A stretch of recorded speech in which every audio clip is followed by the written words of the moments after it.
Identifier ces parties prenantes et les hiérarchiser dans une matrice pouvoir-intérêt est une étape essentielle dans la mise en place de la RSE en entreprise. Voyons tout de suite de quoi il retourne. Une partie prenante d'une entreprise est toute personne, groupe ou organisation qui peut affecter ou être affectée par les actions, les objectifs et les politiques d'une entreprise ou d'un projet.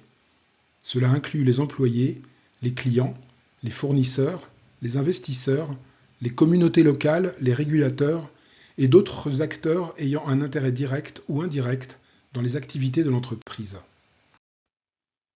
Pour commencer à classer ces parties prenantes, on commence par distinguer celles qui sont internes à l'entreprise de celles qui lui sont externes. Les parties prenantes internes sont des individus ou des groupes qui sont directement impliqués dans les opérations d'une entreprise.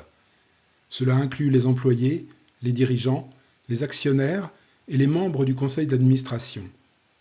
Ces parties prenantes ont un intérêt direct et souvent financier dans le succès de l'entreprise. Les parties prenantes externes, en revanche, sont des individus ou des groupes qui ne font pas partie de l'entreprise, mais qui peuvent être affectés par ses actions ou avoir un intérêt dans ses activités.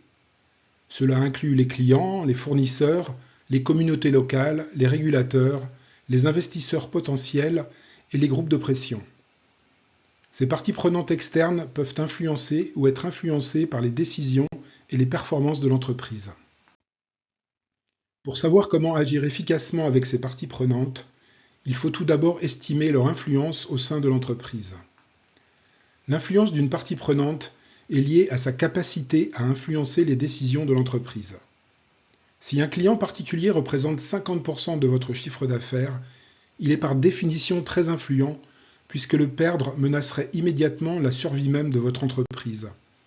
Il peut en être de même pour un fournisseur stratégique. Le deuxième axe permettant de classer les parties prenantes concerne l'intérêt qu'elles ont dans l'activité de l'entreprise. Un client peut être potentiellement très influent, mais ne pas avoir un intérêt particulier pour votre stratégie RSE.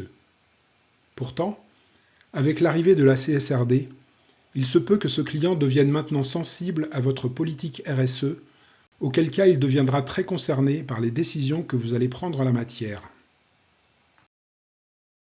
Une fois que l'on a estimé l'influence et l'intérêt de chaque partie prenante, on peut alors les situer sur une matrice pouvoir-intérêt. Si une partie prenante est à la fois peu concernée et peu influente, notre travail consistera d'abord à effectuer une veille dans le temps afin de pouvoir réagir si son statut bouge, par exemple si elle devient tout à coup très concernée. Si elle est très concernée mais peu influente, il faudra veiller à l'informer régulièrement de nos actions RSE. Si elle est peu concernée mais très influente, alors il pourra être bon de prendre les devants et de mettre en place par avance des indicateurs RSE qu'elle risque de nous demander bientôt, un jour prochain où elle deviendra très concernée.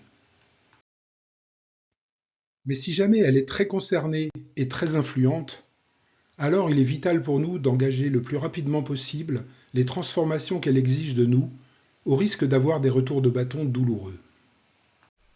Vous savez désormais identifier vos parties prenantes et les hiérarchiser au sein d'une matrice pouvoir-intérêt. Maintenant, c'est à vous de jouer.